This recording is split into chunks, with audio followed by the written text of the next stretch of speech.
我又来啦！今天苹果又发布新品了。那如果你觉得之前发布的 MacBook Pro 太贵，而且 MacBook 的 Air 呢门槛又让你犹豫，那今天的这款产品你一定要看，因为苹果又新添了一个 Mac 家族的成员，也就是来自于青春版的 MacBook Neo。而且最让我惊喜的地方啊，就是它的售价仅只需要599美元，折合人民币呢是4599元。虽说它的价格非常的便宜，但它不是简单的减配，而是苹果第一次把 iPhone 的顶级 Pro 级芯片塞进了电脑里。那今天呢，我们就把它无论从外在还是内在，所有你关心的细节一次讲清楚。那当然了，我也会给大家详细的分析一下手机芯片和 M 芯片的到底有哪些区别。那还有就是对这款笔记本电脑到底会产生什么样的影响，它会使用什么样的系统，以及软件兼容问题等等。那还有就是我把所有我想到的一些有关这款新的 Neo 的优缺点全部在这个视频里给大家讲清楚。所以呢，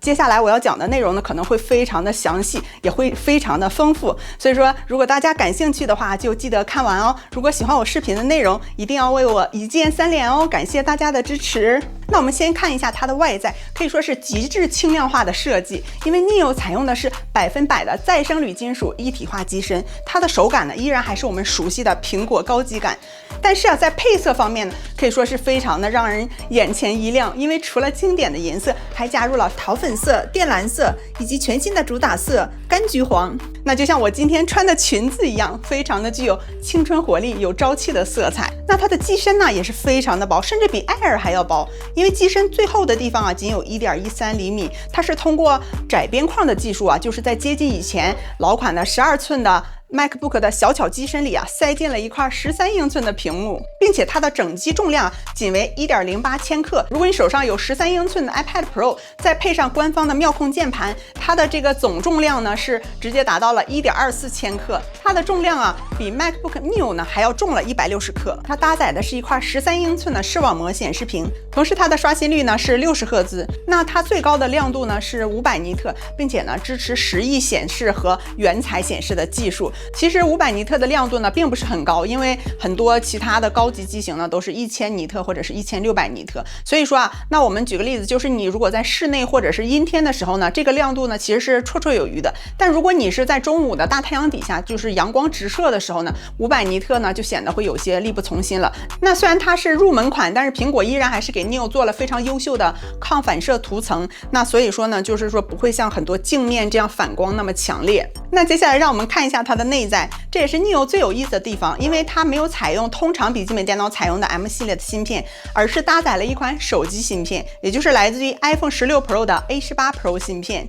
所以 Neo 的这块手机芯片呢，它采用的是第2代的3纳米工艺，拥有6个核心的 CPU， 同时包含2个性能核心以及4个能效核心。虽然它的核心数少，但是啊，它的单核频率呢飙到了 4.04 GHz， 而且它的单核跑分甚至超过了经典的 M1。其实啊，苹果的 A 系列芯片和 M 系列芯片在底层的逻辑上呢，可以说也是同宗同源。你可以把 A18 Pro 啊想象成一辆动力极强的小跑车，而 M 系列呢是一辆大卡车。所以啊，它在核心数量和堆料上的有一定的差异的。那手机的空间有限，而且电池呢也非常的小，所以 A18 Pro 呢只能塞进6个 CPU 的核心。那 M 系列的电脑芯片呢，它起步通常是8核、10核甚至更多。但是 A 系列这个小跑车呢，它追求的就是单核的爆发。在打开网页啊、启动 App 的时候呢，它瞬时的任务上啊，它这个 A18 的起步速度呢，甚至能秒杀很多老款的 M1 芯片。那我们再说一下 M 系列这辆大卡车，它追求的是多核协作，也就是当你剪辑多轨道的视频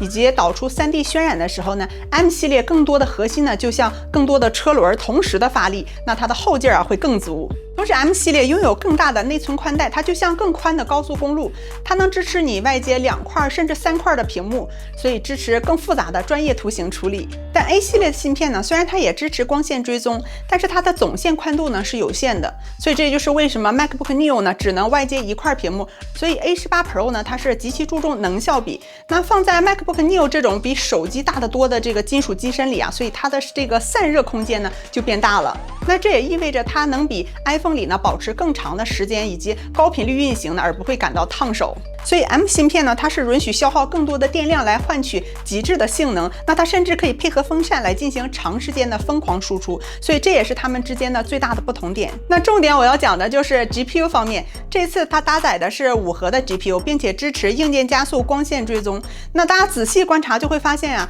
它为什么是5核，比 iPhone 16 Pro 呢少了1核？哎，只能说苹果你太抠搜了，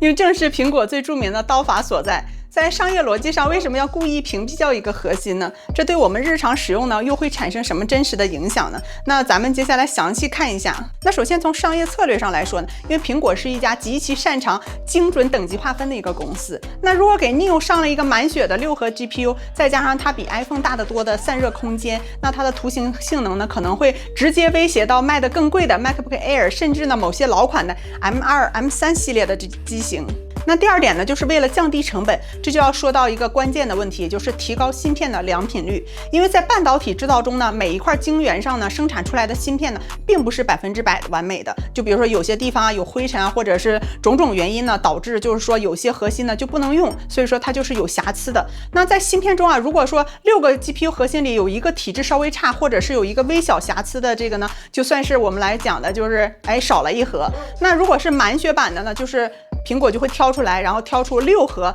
完美的这个给到 iPhone 16 Pro 用。那把这个残血版的呢，也就是有瑕疵的这个芯片呢，就屏蔽掉一个核心，就变成了5核。那这样呢，这个芯片呢就不用报废了，它可以装在 Neo 里继续卖。那这样呢，是不是变相来说它降低了成本呢？这也就是为什么 Neo 能把价格压到$599的一个核心之一。那再说一下它的 AI 能力，它是拥有35 TOPS 的神经网络引擎，所以说啊，它是可以完美的运行 Apple Intelligence 的。那在我们日常使用中呢，平时你开30个网页，然后处理几万字的文档，它是几乎不会发热的，因为呢4个能效核心呢就能搞定这个一切。而且呢，偶尔你可以剪一段4K 的 Vlog 啊，或者是运行轻度的游戏呢，它也是丝毫不费力的。而且它是采用的无风扇的设计，所以运行起来呢是绝对静音的。我们再讲一下它的内存和存储方面，它的全系标配是8GB 的统一内存。其实啊，这主要是为了支持 Apple Intelligence， 因为呢它的要求基础内存呢就是必须要8GB。而且呢，它的存储呢现在是256GB 的起步，最高当然你可以选配到512GB。那之前有很多小伙伴啊一直在关心说，新款的 Neo 呢是会采用手机系统，还是 iPadOS， 还是说 macOS？ 那它的答案就是 macOS， 而且是全新的 macOS Tahoe。所以说呢，在软件通用上呢是完全没有问题的。凡是你在 M1、M2、M3 电脑上能运行的软件，比如说微信啊、Office 啊、Photoshop、Final Cut Pro 啊等等各种专业的软件呢，在 Neo 上也都可以直接运行。因为 A18 Pro 和 M 系列的芯片，它的底层呢都是属于 Apple Silicon 的这个架构，那所以说呢，他们说的是同一个语言，就是不存在任何兼容性的问题。同时它会给到 Neo Apple Intelligence 的这个满血版，因为它呢是属于2026年的新机，所以它支持的是 macOS Tahoe 里所有的 AI 功能，无论你是使用 Siri 帮你写邮件，或者是一键修图，还是系统级的这个语音转文字，它都会跑得非常快。那另外还有一个小福利，就是因为 Neo 呢本身采用的是手机芯片，所以说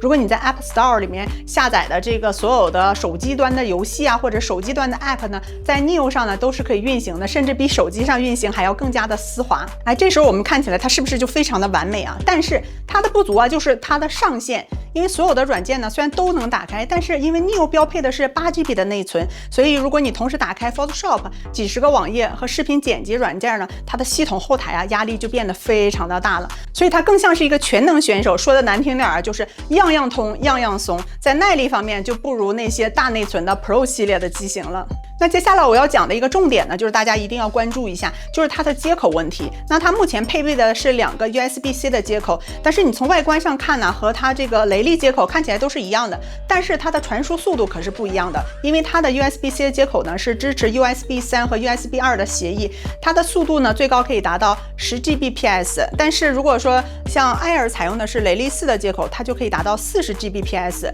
所以说这个是传输速度上呢是有一定的区别的。所以说假如说你外接一个固态移动硬盘的话，来剪辑 4K 的素材，但是啊这个时候你就会发现它的这个读取速度的上限呢只有1GB 每秒，那比 Pro 的这个雷利接口呢要慢很多。当然了，它只支持1台外接的显示器，还有呢它就是同时配有一个3.5毫米的耳机插孔。还有就是它的接口呢是配备的2个 USB-C 的接口，但是你需要拿出来一个为它充电，因为它没有额外的 MagSafe 的这种磁吸接口。它采用的是全尺寸的妙控键盘，所以呢，这个手感还是非常扎实的。但是啊，注意一点的是啊，就是入门款它的键盘呢是没有背光的，也没有 Touch ID。那如果你需要这个功能，你需要加钱升级到512GB 的这个版本，才可以带指纹的识别功能。那它的音响呢是采用的双扬声器，而且同时支持空间音频，那它的环绕感呢也是非常不错的。那在你听音乐或者看电影的时候呢，你就会感觉到这个声场呢比电脑本身呢是要宽广的多的，而且并且非常有立体感。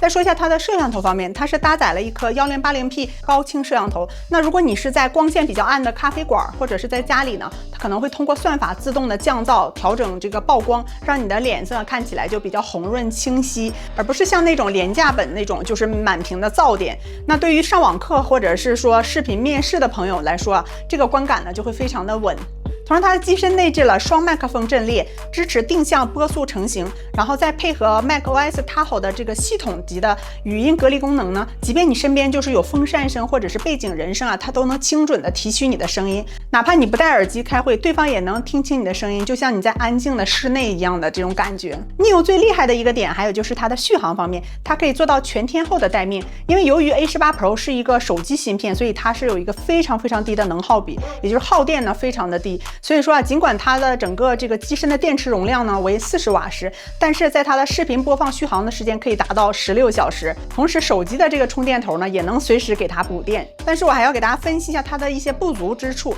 就比如说在剪辑视频方面，它可以剪辑 4K 没有问题，但是你不能去堆太多的一些特效，因为 A18 Pro 的这个媒体处理引擎呢，它虽然是非常的出色，但是如果在剪辑这个 iPhone 录制的这个 4K 视频呢，或者是在剪映啊 Final Cut 里面做简单的转场调色，它是非常的流畅的。同时，由于 A18 Pro 的单核性能呢极强，所以说在回放预览的时候呢，基本是不会掉帧的。但是它的不足和瓶颈之处在于哪儿呢？就是它的内存压力，因为它的标配呢是8GB 的内存，是它的最大的硬伤。那当你就是比如说轨道变多了，或者是加入复杂的这个3D 标题啊，或者大量的插件的时候呢，这个系统就会频繁的调用这个硬盘做交换内存，那它就会导致你剪辑的时候就变得卡卡的。还有一个就是散热的问题，因为 Neo 采用的是无风扇的设计，所以短时间的这个几分钟的视频剪辑呢是完全没有问题的。但是如果你要导出的是一段30几分钟的长视频，所以它的机身呢就会明显的发热，然后随后带来的就是芯片会因为过热降频，然后导致渲染的速度呢大幅的下降。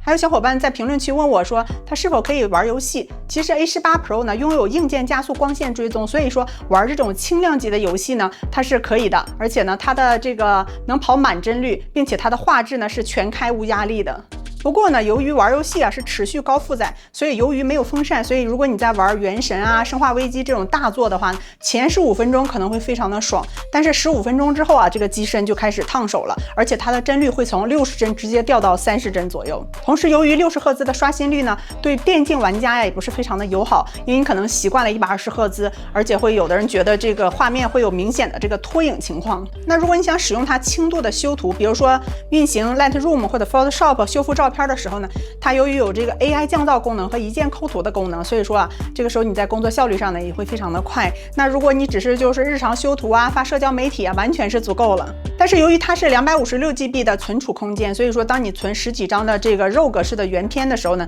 它就会空间爆满了。那还有就是说，可能你如果考虑就是可以升级到更高的512GB 的一个版本。同时，虽然它的色彩非常的准，但是它不支持 P3 广色域，仅支持 sRGB 的这个级别。这也意味着在你处理一些极其鲜艳的色彩细节的时候呢，它的显示的颜色深度啊就不如 Pro 和 Air 那么丰富。所以总的来说，如果你用 Neo 呢，只是剪短视频，偶尔修生活照，玩轻度的网游， Neo 呢来说是非常的绰绰有余的，而且它的性价比也是非常高的。同时，对于上网课的学生党啊，那你目前来说它是最便宜的 Mac。那如果你只是上网课呀、记笔记啊，或者是写几万字的毕业论文来说，它真的是完全是一个理想之选。那同时，如果你是一个追剧达人，那这个 Neo 呢是不是就完美的可以代替 iPad？ 因为你不需要额外配键盘或者是支架。那如果你躺在床上去追剧啊，做起来又可以高效的回复邮件，是不是变得非常的方便？所以说这一点它的性价比呢还是非常不错的。那所以今天我是把我所有能想到的点呢，全部融合到这一个视频里面了。